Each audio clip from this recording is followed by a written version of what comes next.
Hello, everyone.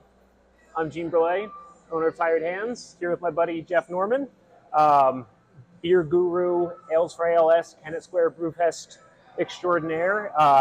Here to tell you all about this year's Birdie release. This is, I believe, the fourth year we've been brewing Birdie, named in honor of your sister. Correct. And this is about a straightforward, classic Tired Hands grist composition, malt composition as you get. Base of just nice pale two-row and some fluffy oats for good measure, for some buoyancy. And what sets this beer apart is every year we work with our friends at Yakima Chief, and they work with the farm, Loftus Farm.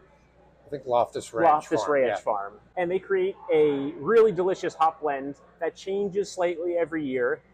This year, it is a blend of Simcoe, Mosaic, Crush, as well as two experimental hops that, while we don't know much about the experimental hops, I can tell you they are very, very white peach, mango, and cantaloupe forward.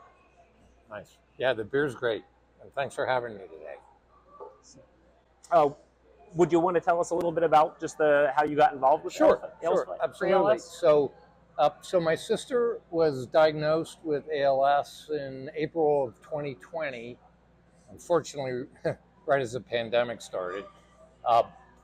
And a few things I did for her family. I won't get into too much detail, but the financial burden on a family with an ALS diagnosed person, the medical costs run in the $1.5 to $2 million range. And most families have to probably bear close to 10% of the brunt of that. So I figured I'd try to do something to help my sister. And by running the Kennett Brewfest, I had this giant list of breweries. So I'm sure everyone's familiar with the ALS challenge, which people dumped buckets of ice water over their head. So I decided to do a brewery beer challenge. And that summer, after she was diagnosed, I went around and had breweries pour beer over my head. I talked about my sister a little bit. We had a GoFundMe page set up for her.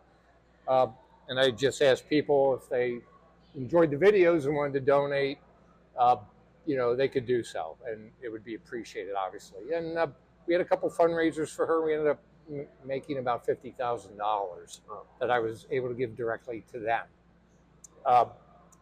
So she passed away less than 2 years after her diagnosis in February of 2022.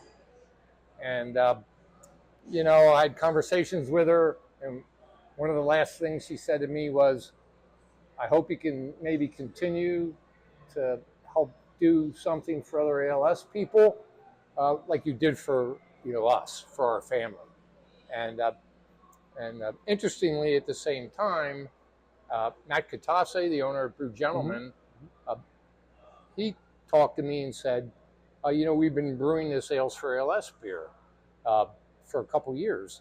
And I was like, oh, what's that all about? And he explained it just as you explained it. So I contacted Ales for ALS, kind of like a cold call to Mike Shannon, their director, the Ales for ALS director. And I explained who I was and the festivals that I do and breweries, that the contact list I have. And I also went online and I looked at Ales for ALS. And in like 2022, between New Jersey, Pennsylvania, and Delaware, like 6 breweries were making an Ales for ALS beer. So I told them I think I could do better than that. So I started to recruit all of you guys. And in 2023, we had 38 breweries brew beer for Ales for ALS. So, and it's hovered in the 30s ever since. So it's been very rewarding to me. It's a great way to help. I think it's an easy lift. I think for the breweries, you get free hops. Sure. And I know the donation level is $1 a pint or $2 a 4-pack. And I'm just really appreciative of people like Eugene and Tired Hands. You actually, when I got involved, were the first beer brewed for Ales for ALS Gotcha. locally. Well, it's So yeah. a year in February, you put the beer out early. So, Okay. Yeah, so we I'm just very couldn't grateful wait. to you guys for that. We're grateful for everything you do in the beer scene, both local and abroad. But yeah, Jeff, this a beer like this is a no-brainer for a company like Tired Hands. You know, outside of the immediate sort of feel-good nature of it, working with a friend for a good cause. It's right in our wheelhouse in terms of the experimental nature of it, using borderline selfishly a hop that not everyone has access to. Sure, absolutely. Getting early access to experimental hops. And this year, the two experimental hops are HBC 522 as well as HBC 1019. If enough brewers, So I have a question. yeah.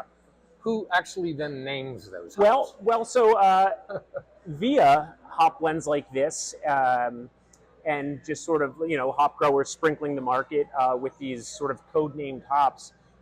If they prove to be viable in the market, if people like them, if they suit the bill in terms of like desirability and flavor, that's when they get some goofy name, some fun name that the hop growers sort of slap on it, and before you know it, we're calling everything Crush and Peacherine and Nectaron. I was curious about it. I was wondering who gets to name these things.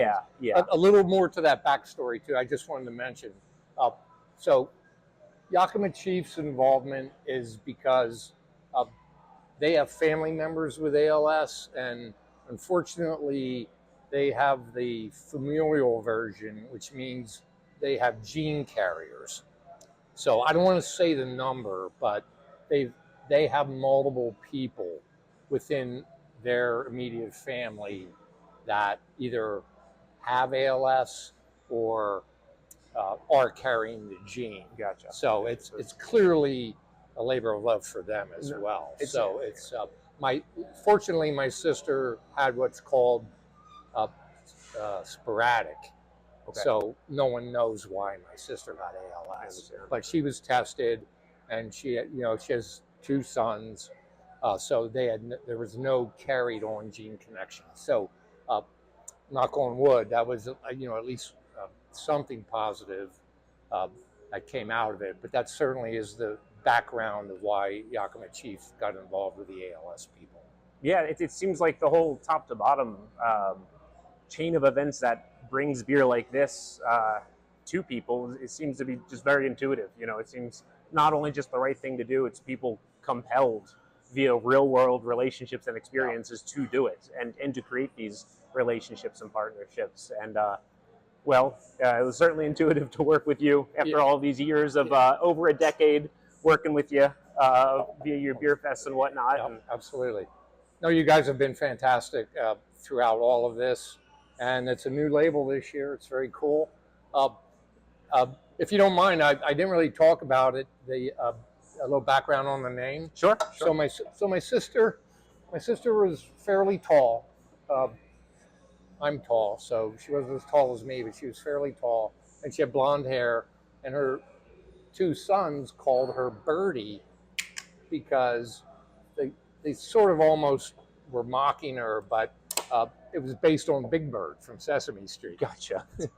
So they called her Birdie, or they might have called her Big Bird, to be quite honest. And then when she had grandkids with her from her two sons, her grandkids all called her Birdie.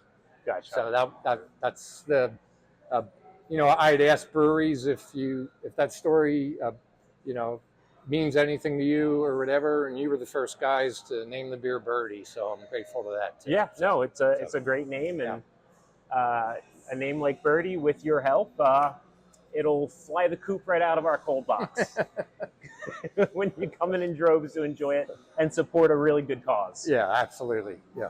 Again, I thank you guys a ton for having me. Well, so, thank you again. Cheers to you. Come into Tired Hands and buy some Birdie and make a contribution to Ales for ALS. Cheers.